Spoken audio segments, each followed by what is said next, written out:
কোরবানিকারীকে কি চুল, নখ ইত্যাদি কাটা থেকে বিরত থাকতে হবে? পশুর জান যাওয়ার আগে কি চামড়া ছিলা জায়েজ আছে? কোরবানি আর আকিকা এই দুটো একসাথে দেওয়া যাবে কিনা? কোরবানির গোশত দিয়ে দিনের প্রথম খানা খেতে হয়, এই কথাটা কতটুকু সঠিক? ত্রুটিযুক্ত পশু দিয়া কোরবানি দিলে কি কোরবানি হবে? কোরবানির ভাগীদারদের নাম জপা কোরবানির পরে এটা জরুরি কিনা? পশুর বয়স কত হতে হবে? কত বছর বয়স হলে আপনি সেই পশু দিয়ে কি করতে পারবেন? কোরবানি দিতে পারবেন। তো জবাইয়ের সময় বিসমিল্লাহ বলতে যদি কেউ ভুলে যায় তাহলে কি করবে? ঋণগ্রস্ত ব্যক্তির জন্য কোরবানি দেওয়া উত্তম নাকি ঋণ দেওয়া উত্তম? কোরবানির গোশত কিভাবে বন্টন করবেন? কয় ভাগ করবেন? পরিবারের সব সদস্য বা একাধিক সদস্য যদি সামর্থ্যবান হয় তাহলে সবাই দিবে নাকি গোটা পরিবারের পক্ষ থেকে একজন দিলেই চলবে? ঋণগ্রস্ত ব্যক্তির জন্য কোরবানি দেওয়া উত্তম নাকি ঋণ দেওয়া উত্তম? উত্তর হলো ঋণ দেওয়া উত্তম। কারণ কোরবানির চাইতে তার জন্য ঋণের গুরুত্ব বেশি। সে যদি ঋণগ্রস্ত হয় তার জন্য কোরবানি ইসলামী শরীয়তে তার জন্য কোরবানি না, তার জন্য ঋণ দেওয়া জরুরি। সে ঋণ পরিশোধ করবে, এরপরে টাকা থাকলে কোরবানি দিবে, না থাকলে কোরবানি দিবে না। কিন্তু আমাদের আজকাল অবস্থা হলো ঋণ থাকলেও আমরা কোরবানি দিই, কারণ না দিলে মুখ রক্ষা হয় না, ছেলে মেয়ে কার দিকে চেয়ে থাকবে, গোশত কোত্থেকে খাবে। অতএব এগুলা কোরবানি না, এগুলা নিছক গোশত খাওয়া এবং ফুর্তি। লোন করে কোরবানি করা যাবে কিনা? হাওলাত করে ঋণ করে কোরবানি করা যাবে কিনা? এর উত্তর হলো যাবে, যদি সেই ঋণের টাকাটা দেওয়ার মতো ব্যবস্থা বা ইচ্ছা, সদিচ্ছা থাকে, তাহলে ঋণ করেও কি দেওয়া যাবে?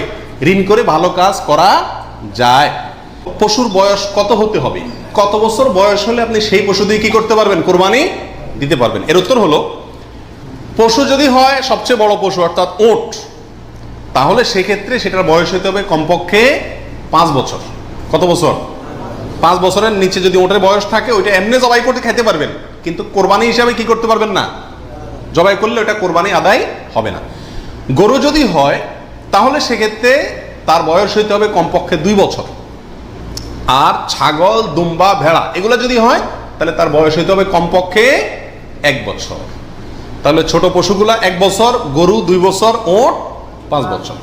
ছোট পশুর মধ্যে আবার দুম্বা, ভেড়া এগুলা যদি 6 মাসের বয়স, 7 মাস, 8 মাসের বয়সেরটা দেখতে 1 বছরটার মতো বড় দেখা যায় তাহলে চলবে।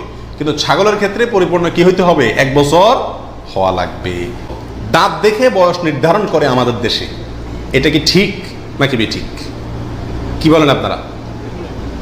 এটা ঠিক। কারণ হলো পশু বিশেষজ্ঞ যারা আছেন, পশু সম্পর্কে যারা ভালো বুঝেন, পশু লালন পালনে যারা দক্ষ, অভিজ্ঞ, তারা পশুর গালের ভেতরকার বিশেষ ধরনের দাঁত যখন একটা বের হয় তখন বুঝেন এটা 1 বছর হয়েছে, 2টা বের হলে বুঝেন 2 বছর হয়েছে, এবং এটা অভিজ্ঞতা দ্বারা মোটামুটি প্রমাণিত, প্রতিষ্ঠিত। যার কারণে ওইটার উপরে নির্ভর করে বছর নির্ধারণ করা, নির্ণয় করা কি আছে সঠিক। তবে কোনো পশু যদি নিশ্চিতভাবে জানা যায় তার বয়স 1 বছর, 2 বছর বা যেই পরিমাণ বয়স হওয়া দরকার সেই পরিমাণ বয়স হয়েছে কিন্তু দাঁত উঠে নাই, তবুও সেটা দিয়ে কি দেওয়া যাবে? কোরবানি দেওয়া যাবে। দাঁতটা মেইন না, মেইন হলো বয়সটা ওই পরিমাণ হয়েছে কি না। ওই বয়সে হওয়ার পরও কি থাকতে পারে? দাঁত নাও থাকতে পারে। পরিবারের সব সদস্য বা একাধিক সদস্য যদি সামর্থ্যবান হয় তাহলে সবাই দিবে নাকি গোটা পরিবারের পক্ষ থেকে একজন দিলেই চলবে? নবী আলাইহিস সালাম থেকে এক্ষেত্রে একটা হাদিস বর্ণিত হয়েছে, যেটা একটু আগে আপনাদেরকে শুরুতে আমি শুনেছি, মুসনাদ আহমদে বর্ণিত হয়েছে এবং আরো অনেক হাদিসের কিতাবে কাছাকাছি হাদিস বর্ণিত হয়েছে। নবী আলাইহিস সালাম বলেছেন যে প্রত্যেক পরিবারের উপরে একটি কোরবানি জরুরি। প্রত্যেক পরিবারের উপরে উযহিয়াতুন, একটি কোরবানি জরুরি। আলা কুল্লি আহলি বাইতিন, এই ধরনের শব্দ তিনি ব্যবহার করেছেন, প্রত্যেক পরিবারের উপরে। এই হাদিস থেকে বোঝা যায় কোরবানি এটা এক পরিবারে একাধিক সদস্য যদি হয় সামর্থ্যবান, তথাপি যিনি মূল কর্তা তিনি দিলেন তাহলে সবার পক্ষ থেকে হয়ে যাবে। এর বিপরীতে ওলামা ইকরামের আরেকটি মত আছে, যেটা ইমাম আবু হানিফা রাহিমাহুল্লাহর মত। সেটা হলো কোরবানি পরিবারের একাধিক সদস্য যদি সবাই যদি সামর্থ্যবান হয় তাহলে প্রত্যেকের পক্ষ থেকে দিতে হবে। ওনার যুক্তি, উনি বলেন নবী আলাইহিস সালামের ওই হাদিস, যে হাদিসে তিনি বলেছেন যার সামর্থ্য আছে আর কোরবানি দেয় না সেজন্য ঈদগাহে না আসে। এখানে যার সামর্থ্য আছে প্রত্যেক ব্যক্তিকেই শামিল করে এই নির্দেশনা। বিষয়টা গবেষণামূলক, উভয় পক্ষেরই দলিল এবং যুক্তি আছে। তো এক্ষেত্রে সতর্কতামূলক মত যদি অবলম্বন করি আমরা, তাহলে প্রত্যেকেরই যার যার সামর্থ্য আছে তার পক্ষ থেকে করা যেতে পারে, এবং করলে সমস্যা হবে এটা কারোর মতেই নাই। অমুকের নামে কোরবানি দেওয়া, তমুকের নামে কোরবানি দেওয়া, 7 নামে, 3 নামে, 5 নামে, এরকম একটা কথা সমাজে প্রচলিত আছে। এই কথাটা বলাটা সঠিক কিনা? এর উত্তর হলো না, এটা সঠিক না, এই কথাটা ভুল। কিন্তু এই ভুলটা এমন ভুল না যে ভুলের কারণে বড় ধরনের গুনাহ হয়ে যাবে, কারণ এটা বলার ভুল। এভাবে বলাটা উচিত না, কারণ কোরবানি হবে মূলত আল্লাহ সুবহানাহু ওয়া তাআলার নামে। অতএব 5 নামে, 4 নামে, 3 নামে, 7 নামে কোরবানি হয় না, নাম শুধু একটাতেই হয়, সেটা হলো বিসমিল্লাহ, আল্লাহর নামে। ঠিক না বেঠিক? অতএব এই কথাটা বলার ভুল। এখানে বলতে হবে 7 জনের পক্ষ থেকে, 3 জনের পক্ষ থেকে, বা 3 শরিক, 5 শরিক, 5 শেয়ার, 5 ভাগ, এভাবে বলা যেতে পারে। কিন্তু বা অমুকের পক্ষ থেকে, তমুকের পক্ষ থেকে, এভাবে বলা যেতে পারে। কিন্তু অমুকের নামে, তমুকের নামে এভাবে বলাটা উচিত নয়। যদিও এখানে কেউ এই উদ্দেশ্যে বলে না যে আল্লাহর সাথে শরিক করে 3 জনের নামে দিচ্ছি, এরকম কেউ উদ্দেশ্য নেয় না, সেজন্য এটা কি হবে না, শিরকে পৌঁছাবে না। তারপর এভাবে না বলাই উচিত এবং উত্তম, নিরাপদ। কোরবানির গোশত কিভাবে বন্টন করবেন, কয় ভাগ করবেন? এর উত্তর হলো কোরবানির পশু 3 ভাগে বন্টন করা উলামায়ে কেরাম মুস্তাহাব বলেছেন, কিন্তু কোন হাদিসে এর ক্ষেত্রে আলাদা করে এভাবে নির্দেশ করা হয় যে 3 ভাগ করতে হবে। আল্লাহ কোরআনে বলছেন যে ফাকুলু মিনহু, তোমরা কোরবানির পশু থেকে নিজেরা খাও, ওয়া আতইমু আল কানিআ ওয়াল মুতাররা, ধনী গরিব সবাইকে দাও। তাহলে ধনী গরিব 2 ভাগকে দাও, আবার নিজে খাও, 3টাই হয়ে গেল এখানে। আয়াত থেকে 3 ভাগ মোটামুটি ভাবে ইঙ্গিতে বোঝা যাচ্ছে, কিন্তু এটা কোনো জরুরি কিছু না। আর সহিহ মুসলিম হাদিসে আছে নবী রাসূলুল্লাহ সাল্লাল্লাহু আলাইহি ওয়াসাল্লাম বলেছেন তোমরা নিজেরা খাও, আবার রেখেও দাও, আবার দানও করো, অর্থাৎ 3টা করা যাবে। আবার সহিহ মুসলিমের আরেক বর্ণনায় আছে তোমরা খাও এবং মানুষকে খাওয়াও। তাহলে বোঝা গেল নিজে খাওয়া, অন্যকে দান করা সবগুলাই উত্তম এই কোরবানির গোশত। জবাইয়ের সময় বিসমিল্লাহ বলতে যদি কেউ ভুলে যায় তাহলে কি করবে? এর উত্তর হলো নিজের পশু তো নিজে জবাই করা উত্তম। যারা প্রফেশনাল জবাই করেন মৌলভী সাহেবরা, তারা তো ভুলের কথা না, কারণ তাদের অভ্যাসই আছে। নিজেটা নিজে করতে গেলে ডরে ভয়ে ভুলেও যেতে পারে। যদি কেউ ভুলে যান, ভয়ের কোনো কারণ নাই। মুসলমান যদি ভুলেও যায়, তবুও সেই পশু হালাল হবে, খাওয়া হারাম হবে না। ইচ্ছাকৃত যদি কেউ বিসমিল্লাহ না বলে সেটা ভিন্ন কথা, সেটা সমস্যা আছে। কিন্তু ভুলে যদি বিসমিল্লাহ না বলে, তাতে পশু হালালই থাকবে, হারাম হবে না ইনশাআল্লাহ। কসাইকে শুরুতে সাপ বলে দিতে হবে যে ভাই গোশত পাবা না, কত টাকা নিবা সাপ বলো, তুমি সে আশা করে বসে থাকিও না। 2 টাকা বেশি নাও, কিন্তু আমি তোমাকে গোশত টোস্ত বা কোনো কিছুই দেবো না। তবে হ্যাঁ, কসাই যদি আপনার প্রতিবেশী হয়, আপনার আত্মীয় হয়, অথবা অন্য গরিব মানুষ হয়, অন্য 10 জন গরিবকে যে পরিমাণ দিতেন তাকেও সে পরিমাণ দেন, তাহলে সমস্যা নেই, ওইটা ঠিক আছে। কিন্তু অন্য গরিবদেরকে দেন আধা কেজি করে, তারা দেন 5 কেজি, সমস্যা আছে। কারণ 4.5 কেজি আপনি কেন দিলেন তাকে? কাটছে সেজন্য, এটা বিনিময় হয়ে যাচ্ছে, এই জন্য এটা করা যাবে না। অতএব নারী বুড়িও যদি কেউ সাফ করে, তাকেও কি দেওয়া যাবে না? ওই নারী বুড়ি সাফের বিনিময়ে নারী বুড়ির অর্ধেক বা গরুর কোনো অংশ তাকে দেওয়া যাবে না। সাফ করলে সাফের বিনিময়ে তাকে ক্যাশ টাকা দিয়ে দিবেন। কথা বুঝতে পারছি? নারী বুড়ি যদি দিতে হয়, তাহলে গরিব মানুষ হিসাবে দিলেন, সেটা ভিন্ন কথা। কিন্তু এজ এ তার কাজ পারিশ্রমিক হিসাবে কি করতে পারবেন না, দিতে পারবেন না। এটা বড় বহুলের ভিতরে একটা, এবং এটা প্রচুর পরিমাণে মানুষকে সচেতন করা দরকার এই ব্যাপারে। বিয়ের অলিমার গোশত সংগ্রহের জন্য কোরবানি করা যায় আছে কিনা? আমাদের দেশে উল্লেখযোগ্য সংখ্যক বিয়ে হয়ে থাকে কোরবানিদের পরে। আপনারা খেয়াল করবেন, আগদ হয়তো আগে পরে হয়, খাওয়ান দাওয়ানের অনুষ্ঠান হয় কোরবানিদের পরে। আল্লাহ মাফ করুক, কোরবানির সময় তো গরু একটা এমনি জবাই করা লাগে, তো ওই সময় যদি অলিমার অনুষ্ঠানটা বা বৌভাতের অনুষ্ঠানটা করা যায়, তাহলে তো ওই গোশত দিয়েই সারা যায়, গোশতের টাকাটা বেঁচে যায়। যদি কারোর এরকম উদ্দেশ্য থাকে, তাহলে সেক্ষেত্রে তার কোরবানি হবে না। আর যদি কেউ মনে করে যে না, ঈদের পরে সবাইকে পাইতে সুবিধা হয়, সেজন্য ওই টাইমটাতে করতেছি, অথবা আপনার কোরবানি করলাম, অলিমার জন্য আলাদা গরু জবাই করলাম, অথবা আপনার কোরবানির গোশত অলিমার জন্য করি না, আমি অলিমা করলেও একটা গরু দেই, অন্য বছর না থাকলেও একটা গরু আল্লাহর জন্য দেই, এরকম যদি কেউ থাকে তাহলে তার জন্য জায়েজ আছে। আর তা না হলে এই কোরবানির গোশত দিয়ে অলিমা সারা, অনুষ্ঠান সারা, এটা যদি ওই উদ্দেশ্যে করে, তাহলে সেক্ষেত্রে এটা কোরবানি হবে না, বরং এটা এক ধরনের তামাশা হবে কোরবানির নামে। কোরবানির সুন্নাহ পদ্ধতি কি, কোন দিকে ফিরে জবাই করতে হবে? এর উত্তর হলো, কোরবানির সুন্নাহসম্মত পদ্ধতি হলো পশুকে মাথা দক্ষিণ দিকে দিয়ে পাও কেবলামুখী করে তারপরে বিসমিল্লাহি আল্লাহু আকবার বলে কি করতে হবে? জবাই করতে হবে। জবাই করার ক্ষেত্রে সাধারণত পশুর কানকে গলার দিকে টেনে ধরলে যে জায়গায় এসে কান থামে, ওই জায়গা বরাবর যদি ছুরি চালানো হয়, তাহলে খুব দ্রুত পশুর জবাই হয়ে যায়, কষ্ট কম হয়। হাঁডি টাডির উপরে যায় না সাধারণত। বাকি এই জায়গাটা ধরে যেখানে হাড্ডি নেয় সেখানে ছুরি চালানো, এবং পশ্চিম দিকে ফিরিয়ে দক্ষিণমুখী করে করা। যদি কেউ অন্য কোনো দিকে ফিরে করে ফেলে, তাহলেও তার কোরবানি হয়ে যাবে, কিন্তু এটা সুন্নাহর খেলাফ হলো। রাসূল আকরাম সাল্লাল্লাহু আলাইহি ওয়াসাল্লাম থেকে এভাবে কোরবানি করাটাই প্রমাণিত আছে। কোরবানির ভাগীদারদের নাম জপা কোরবানির পরে, এটা জরুরি কিনা?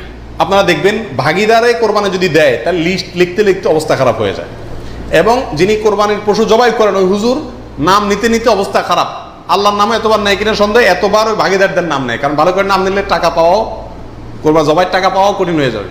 তো এটা জরুরি কিনা? উত্তর হলো এটা মুস্তাহাব। কোরবানি করার পরে আল্লাহুম্মা তাকাব্বালহু মিন ফুলান ফুলান ফুলান, আল্লাহ এটাকে অমুকের পক্ষ থেকে নাম ধরে তাদের পক্ষ থেকে কবুল করুন, এরকম বলাটা মুস্তাহাব, উত্তম। রাসূল আকরাম সাল্লাল্লাহু আলাইহি ওয়াসাল্লাম নিজেও বলেছেন, আল্লাহ এটা আমার পক্ষ থেকে কবুল করেন, এটা আমার উম্মতের পক্ষ থেকে কবুল করেন, আমার পরিবার, এটা আমার উম্মতের পক্ষ থেকে। তাহলে এভাবে সবাইয়ের পক্ষ থেকে কোরবানি, যে কয়জন দিচ্ছে তাদের পক্ষ থেকে কোরবানি হচ্ছে এই কথাটা, এবং তাদের পক্ষ থেকে আল্লাহ কবুল করেন, এটা বলাটা উত্তম, মুস্তাহাব কিন্তু কিনা। কোনো কারণে যদি এটা কেউ বলতে ভুলেও যায়, নিয়ত যেহেতু আছে আল্লাহ জানেন, অতএব কি হয়ে যাবে? কোরবানি হয়ে যাবে। পশুর জান যাওয়ার আগে কি চামড়া ছিলা জায়েজ আছে? উত্তর হলো না, কঠোরভাবে নিষেধ। আমাদের দেশে কসাইরা এবং যারা চামড়া ছিলে নিজেরা অনেক সময় দেখা যায় জান এখনো পুরো বাইর হয় না, রু বাইর হয় না, তার আগেই ওই পায়ের রগ কাটা শুরু করে, চামড়া ছিলা শুরু করে, পুরো নাড়াছাড়া করে। এটা জায়েজ নাই, এটা গুনাহের কাজ। আপনি কোরবানি করছেন ইবাদত, অথচ গুনাহ হচ্ছে সাথে। নবী সাল্লাল্লাহু আলাইহি ওয়াসাল্লাম বলেছেন, ইন্নাল্লাহা কাতাবাল ইহসানা আলা কুল্লি শাই, আল্লাহ সব বিষয়ের প্রতি ইহসান করার নির্দেশ করেছেন। অতএব ফাইদা কাতালতুম ফাআহসিনুল কিতলাতা ওয়া ইযা যাবাহতুম ফাআহসিনুজ যাবিহাতা, তোমরা যখন কোনো পশুকে জবাই করবে তখন ওই পশুর প্রতি রহম করিও, ভালো করে ধারটা দিয়ে নিবে, নবী সাল্লাল্লাহু আলাইহি ওয়াসাল্লাম বলছেন, যাতে করে তার রু বের হইতে কষ্ট না হয়। সেখানে জীবিত অবস্থায় এখনো মরে নাই, আপনি চামড়া ছিলা শুরু করে দিলেন, এটা খুবই অন্যায় এবং জুলুম। কোনো পশু কষায় যদি করে তাকে থামাই দিবেন, যে রু যেতে দাও, তারপরে হাত দাও। কোরবানির গোশত দিয়ে দিনের প্রথম খানা খেতে হয়, এই কথাটা কতটুকু সঠিক? উত্তর হলো পুরাই সঠিক। রাসূল আকরাম সাল্লাল্লাহু আলাইহি সাল্লাম থেকে বর্ণিত হয়েছে যে তিনি ঈদুল আজহাতে, ঈদুল ফিতরের ব্যতিক্রম করতেন। ঈদুল ফিতরে কিছু একটা মিষ্টি খেয়ে, খেজুর টেজুর খেয়ে তারপরে ঈদগাহে যেতেন, আর ঈদুল আজহাতে সারাদিন কিছু খেতেন না, কোরবানির পশুর গোশত দিয়ে প্রথম খানা খেতেন দিনের। অতএব আপনি গরু দেন, ছাগল দেন, যেটা দিয়ে কোরবানি করেন, দিনের প্রথম খানা কি দিয়ে হওয়া উত্তম? ওই গোশত দিয়ে হওয়া উচিত। গোশতটা তো আল্লাহকে দিয়ে দিয়েছেন, আল্লাহর নামে জবাই করছেন, আল্লাহ আপনাকে হাদিয়া দিয়েছেন, এই জন্য আল্লাহর হাদিয়ার আগে একটু পেটটা খালি রাখেন, আকর্ষণ করে খান, তাহলে ইনশাআল্লাহ সেটা আপনার জন্য, আপনার আল্লাহর হাদিয়াকে আপনি মূল্যায়ন করলেন, সেটা প্রমাণ হবে। কোরবানি আর আকিকা এই দুটো একসাথে দেওয়া যাবে কিনা, এটা কমন প্রশ্ন আমাদের সমাজে। এর উত্তর হলো অনেক উলামায়ে কেরামের মতে দেওয়া যাবে, ফতোয়া শামী ইত্যাদিতে তাই লেখা আছে যে দেওয়া যাবে কোরবানি আর আকিকা একসাথে একই গরুর মধ্যে।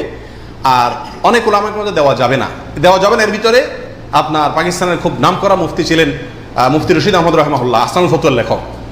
তিনি হানাফি মাযহাবের বড় উলামায়ে কেরামের মধ্যে থেকে তিনি কঠোরভাবে এর বিরুদ্ধে করেছেন এবং বলেছেন কোন অবস্থাতেই কোরবানি আর আকিকা একসাথে মিক্স করা যায় না, উচিত না। কারণ কোরবানি একটা ইবাদত, আকিকা আরেকটি ইবাদত।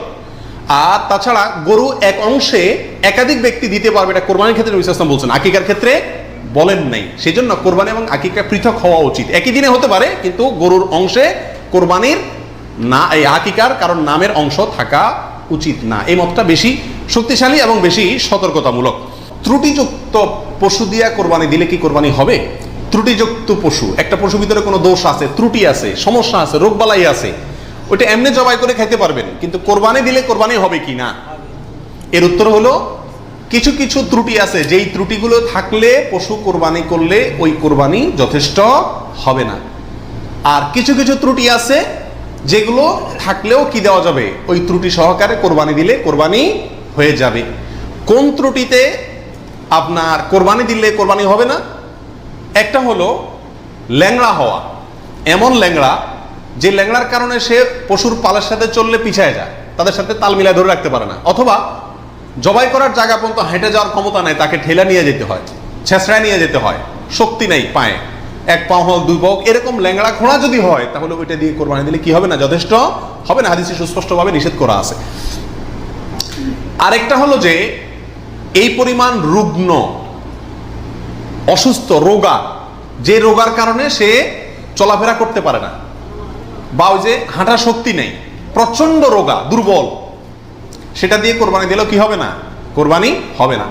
আরেকটা হলো যে অন্ধ, এমন অন্ধ হয়, চোখ কানা অথবা চোখ অন্ধ, অথবা চোখে এমন সমস্যা আছে যে সমস্যার কারণে সে দেখে না, স্বাভাবিকভাবে ঘাস টাস রাখলেও সে বুঝে না কোনটা কি, অথবা ওই জায়গা পর্যন্ত দেখে একা একা যাইতে পারে না, উষ্ঠা খায়, তার মানে চোখে বড় সমস্যা আছে, এরকম থাকলে এটা দিয়ে কি হবে না? কোরবানি হবে না। একটা শিং অথবা দুইটা শিং গোড়া থেকে উঠে গেছে, একেবারে গোড়া সহ উঠে গেছে, এরকম যদি হয় ওইটা দিয়ে কোরবানি দিলেও কোরবানি হবে না। তবে যদি সামান্য হয়, সামান্য কান কাটা, সামান্য শিং ভাঙা, সামান্য একটু পায়ে সমস্যা, সামান্য একটু অসুখ বিসুখ আছে, এরকম যদি হয় সেগুলো দিয়ে কোরবানি দিলে কি হবে? কোরবানি হয়ে যাবে। অর্থাৎ ত্রুটি যদি ছোট হয় সমস্যা নাই, বড় ত্রুটি যদি হয় তার কারণে কি হবে না? ওই পশু দিয়ে কোরবানি দিলে কোরবানি যথেষ্ট হবে না। 13 নম্বর প্রশ্ন হলো, কেনার পর যদি ত্রুটি দেখা যায় তাহলে কি করবে? আপনি ভালো পশু কিনে নিয়ে আসলেন, কোরবানি করবেন, রেখে দিচ্ছেন, খাওয়াচ্ছেন, হঠাৎ করে দেখা গেল চোখের সমস্যা, যে কোনো কারণে পা ভেঙে গেছে, বড় ধরনের সমস্যা হয়েছে, তখন কি করবেন? উত্তর হলো, যদি আপনি গরিব মানুষ হন তাহলে সেক্ষেত্রে যেটা আছে ওইটাই জবাই করবেন। আর যদি আপনার সামর্থ্য থাকে তাহলে সেক্ষেত্রে আপনার ওইটার বদলে আরেকটা পশু কিনে সেটাকে কি করবেন? কোরবানি করবেন। কোরবানিকারীকে কি চুল, নখ ইত্যাদি কাটা থেকে বিরত থাকতে হবে? উত্তর হলো হ্যাঁ। নবী রাসূলুল্লাহ সাল্লাল্লাহু আলাইহি ওয়াসাল্লাম বলেছেন, মান আরাদা আন ইউদাহিয়া, যে ব্যক্তি কোরবানি করার ইচ্ছা রাখে, পোষণ করে, ফালা ইয়াখুজ মিন শা'রিহি ওয়া আযফারিহি শাইআ, সেই জন্য তার নখ, চুল ইত্যাদি কোনো কিছুতে হাত না দেয়। কোরবানির ঈদের 10 দিন আগে, চাঁদ যেদিন উঠবে ওই দিন থেকে নিয়ে ঈদের দিন পর্যন্ত এগুলো করা যাবে না। কি করা যাবে না? চুল, নখ ইত্যাদি কাটা যাবে না, কাটবে না কোরবানিকারী ব্যক্তি। কোরবানি দেওয়ার পরে চুল, নখ ইত্যাদি